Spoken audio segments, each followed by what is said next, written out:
So today we are talking 5 Lego sets that I would recommend you take a second look at before you put your hard-earned cash into them. I do not want you losing any money on these 5 sets. But before we do, if you like Lego investing content, Lego reviews, just fun Lego videos sometimes, hit that subscribe button. Jumping straight into number 1 is going to be the new Lego Black Panther bust that was just released on October 1st of 2022. It's a really cool set, and I've actually really liked the Lego Star Wars helmets up to this point, and some of them have done really well in the Lego investing market. However, this set is so big, coming in at almost 3,000 pieces, and then at the same point in time, you're gonna have to dish out $350 for this set. So if we're talking $350 while it's on the shelves with Lego, we're gonna have to sell that for somewhere in the neighborhood of $500, $600, $700 in order to double your money like you would with a lot of other Lego investments. This set, I don't see being a huge collector's item.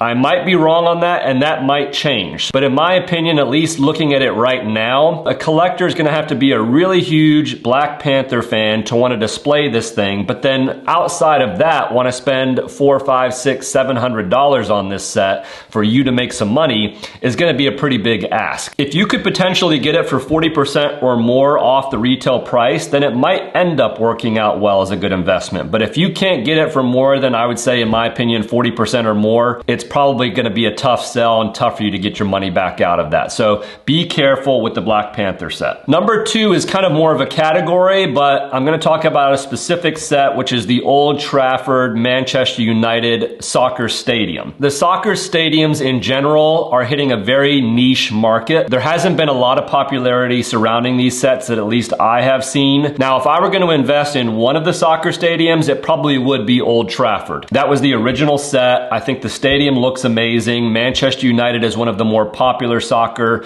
clubs, but still, we're coming in at a $300 price tag, which is pretty hefty. We're coming in at a huge piece count of 4,000 pieces. It takes up a lot of space. It's just one big, huge stadium. Now, don't get me wrong. Soccer is actually my favorite sport. I played it all growing up. I used to watch Manchester United, so I like the soccer stadiums. But from an investment perspective, again, if you're spending $300 on the set, maybe you got a little bit of a discount on it, $250 or whatever that might be, you're gonna have to sell it for $500, $600, $700 in that same price tag, which is gonna be a big ask, especially with there not being that much popularity and you're looking for a specific buyer that really wants a Manchester United set because he's a huge Manchester United fan. Number 3, we're gonna talk the world map. And this set, I haven't liked it from day one. It just really did not make a lot of sense to me. I really don't think it looks good at all.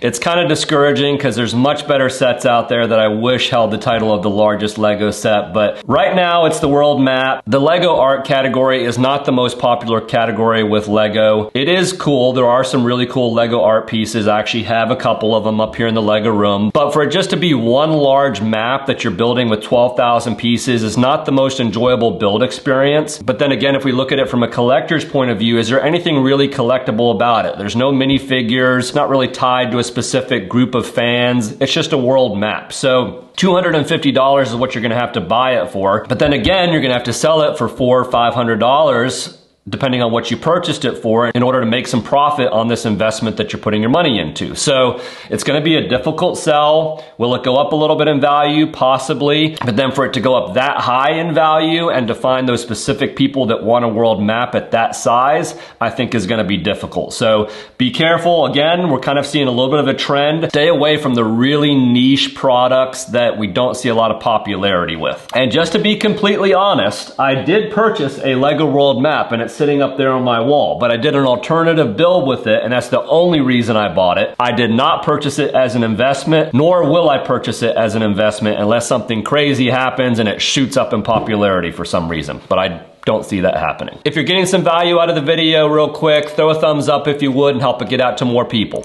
Number 4 on the list is gonna be the Rolling Stones art piece. To be frank right up front, I'm not a super fan of the Rolling Stones. However, like some of the other ones that we've seen, it's excessively big. It's almost 2,000 pieces. It's an art piece, so it's really huge as far as displaying it on the wall. There's nothing really to it. It's just really the logo. It's all red.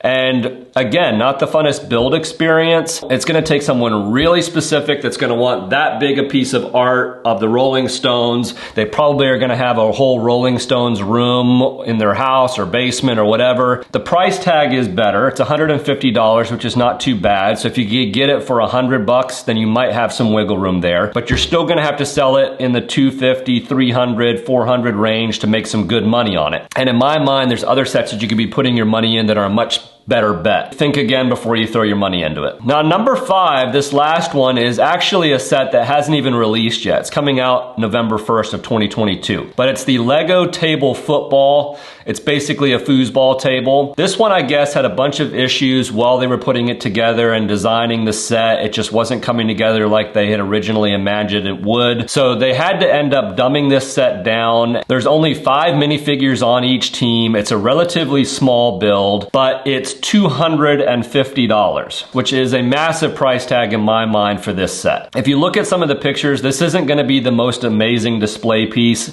Does it look nice? Yes. Is it gonna be a super fun build? I would say probably not. It doesn't look overly exciting. You do get some good minifigures in it, which I would say are probably the best part of this set. And there is one minifigure in the set that they added a skin condition to, just to add a little bit more awareness to that condition. I forget what it was called. So the minifigures are probably the highlight to this set. But to spend $250 on a set that's mostly gonna be something that's gonna be more for playing foosball instead of displaying it, which is what most collectors are looking for, a display piece, that is gonna be a tough sell, because if you're buying it at $250, now you're gonna have to sell it for $500, $600, $700.